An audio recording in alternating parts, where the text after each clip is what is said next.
지금 이 순간 당신은 마음속으로 누구를 떠올리고 계십니까?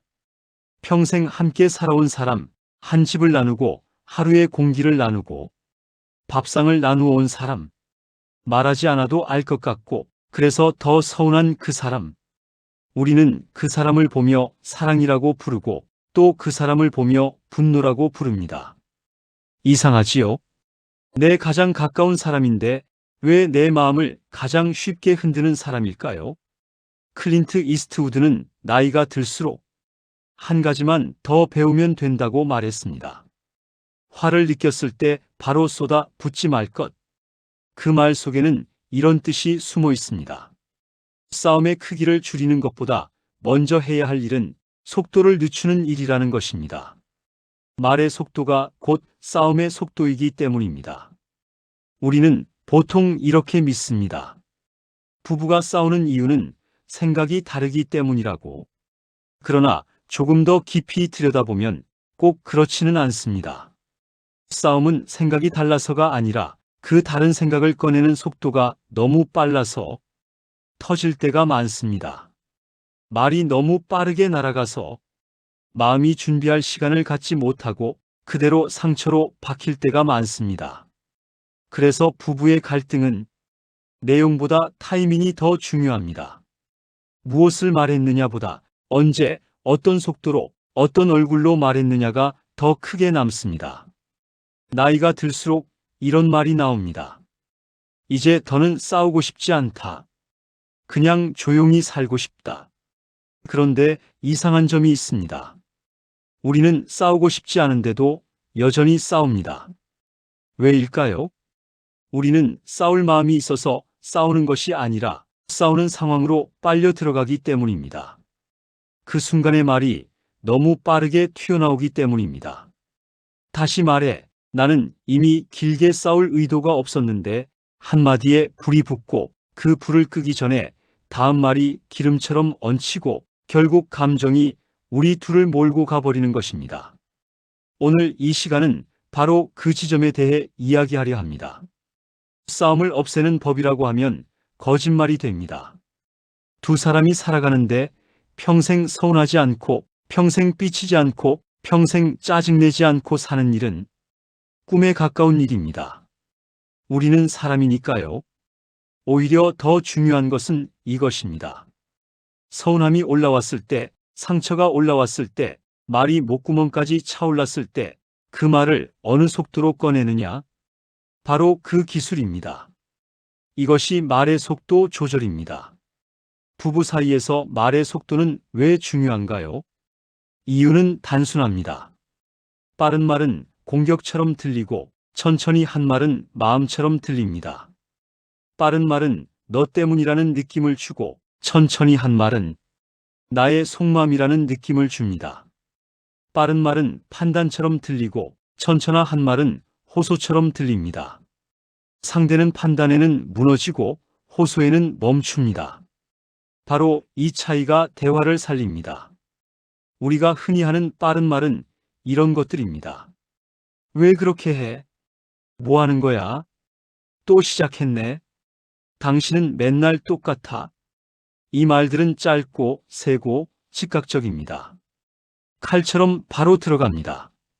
그래서 상대는 그 자리에서 바로 방어 자세를 취합니다. 미안해라는 말은 잘 나오지 않고 오히려 그래, 나만 문제지라는 말이나 너는 잘하냐라는 반격이 튀어나옵니다. 그 순간 이미 대화는 마음의 싸움이 아니라 자존심 싸움으로 바뀝니다. 자존심 싸움이 시작되면 누가 옳은가 보다 누가 더 굽히지 않는가가 중요한 싸움으로 변합니다. 그리고 부부는 바로 여기서 크게 다칩니다. 반면 천천히 한 말은 이런 모양을 가집니다. 조금만 들어줘. 나 지금 마음이 불편해. 그 말을 들었을 때 내가 혼자 남은 것처럼 느껴졌어. 오늘 하루가 유난히 피곤해서 지금은 그 한마디가 더 크게 들려. 나는 지금 당신이 나를 무시했다고 느꼈어. 그 말이 너무 서운했어. 이 말들은 한 번에 팍 던지는 말이 아닙니다.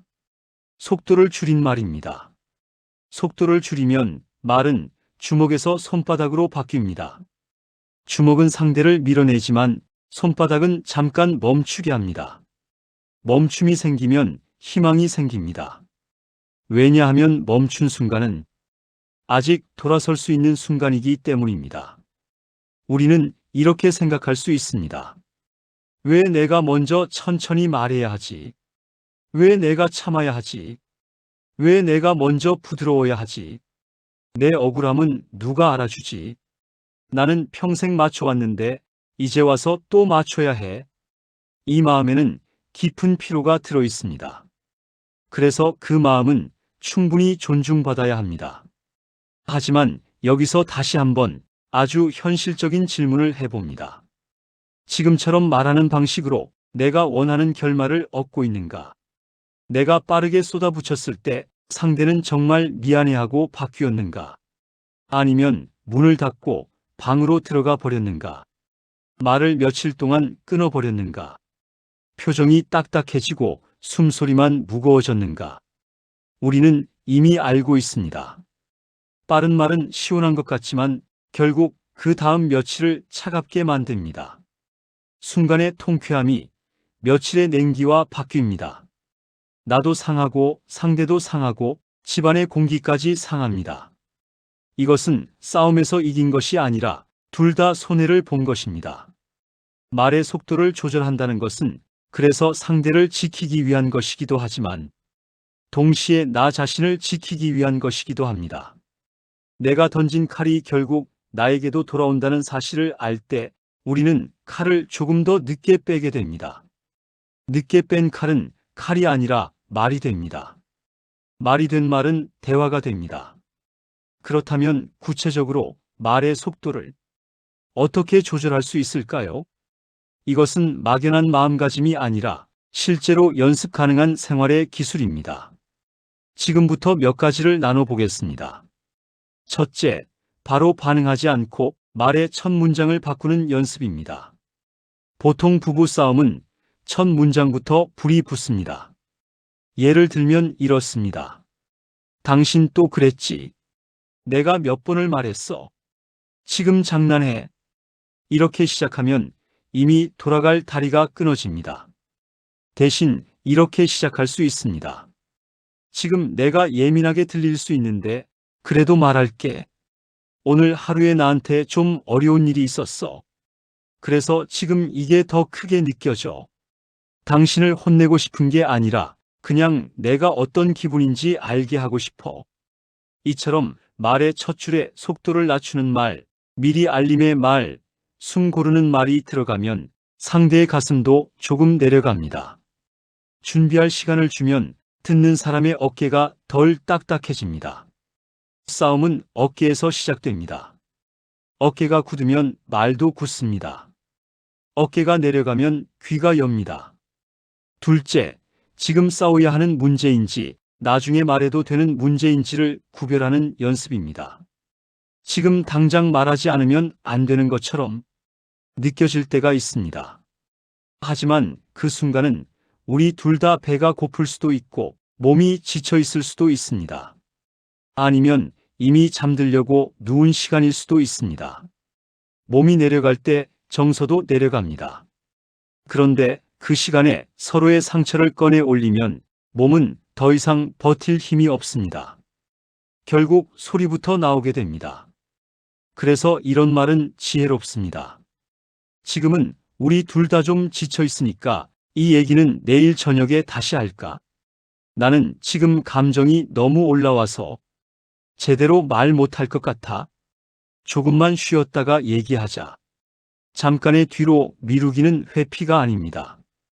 감정의 온도를 낮추는 시간입니다. 온도를 낮추면 말의 속도도 낮아집니다. 셋째, 설명하려 하지 말고 먼저 인정하는 연습입니다. 우리는 보통 이렇습니다. 당신도 잘못했잖아. 나만 뭐라 하지 마. 당신도 생각해봐. 이 말은 판단 싸움을 키웁니다. 대신 이렇게 말할 수 있습니다. 당신 입장에서는 답답했겠다. 당신도 나 때문에 서운했겠지. 당신이 들을 때는 그게 무시처럼 들렸겠다. 맞지? 이런 말은 너무 억울하게 들릴 수도 있습니다. 왜 내가 먼저 인정해야 하지 하는 마음이 올라올 수도 있습니다. 그런데 놀랍게도 이 한 줄이 상대의 속도를 낮춥니다. 상대의 속도가 낮아지면 내 억울함도 안전하게 꺼낼 수 있습니다. 상대가 달려오고 있을 때는 내 마음을 꺼낼 공간이 없습니다. 상대가 잠시 멈췄을 때만 내 속마음을 안전하게 펼칠 수 있습니다. 이것이 현명함입니다. 넷째, 싸움의 결말을 미리 정하지 않는 연습입니다. 사람은 싸우면서도 속으로는 이미 결말을 정하고 있을 때가 많습니다. 사과받아야 돼. 내 입장 이해한다고 말해야 돼. 내가 옳다는 걸 인정해야 돼.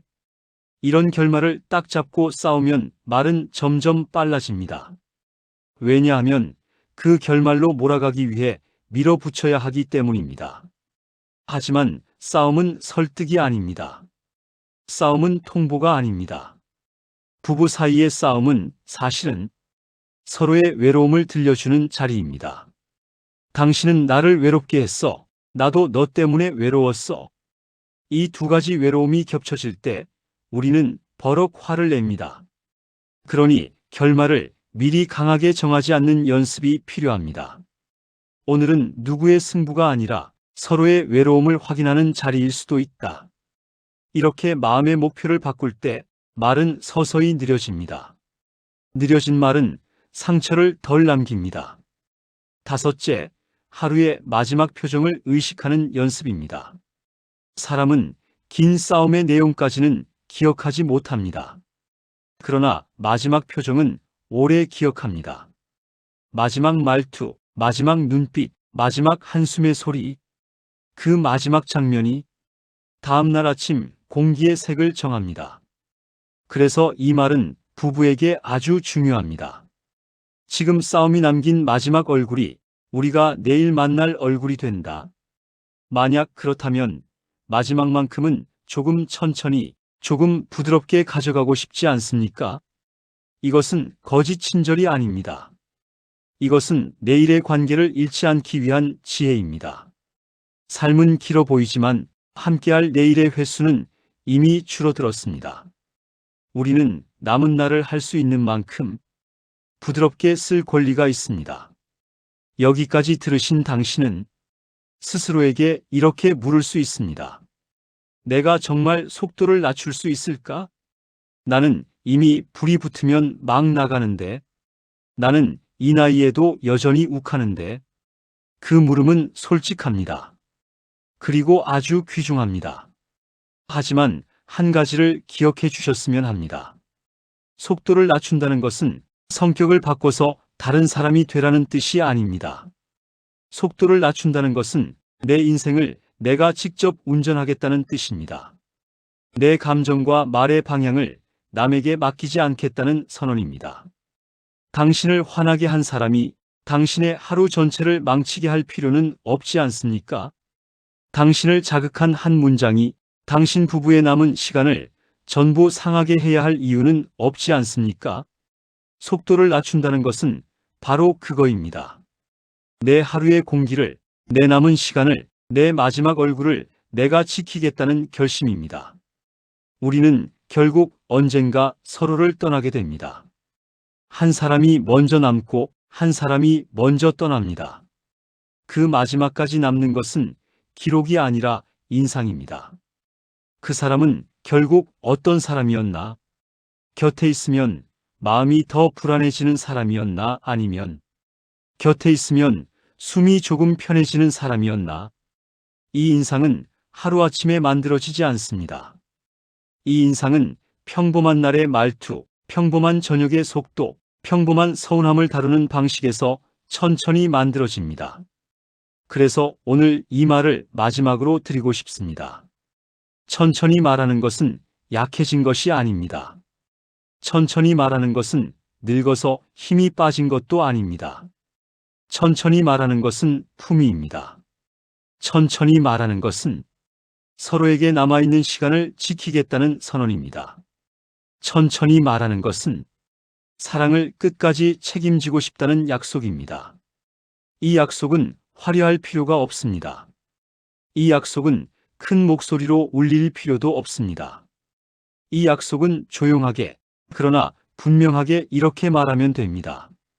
나는 너를 상하게 하지 않으면서 나를 지키겠다. 나는 우리를 무너뜨리지 않으면서 내 마음을 말하겠다. 나는 우리의 마지막 시간을 소리 지르며 버리지 않겠다. 이것이 말의 속도 조절입니다. 이것이 평생을 함께한 사람에게 줄 수 있는 마지막 예의입니다. 그리고 마지막 사랑입니다.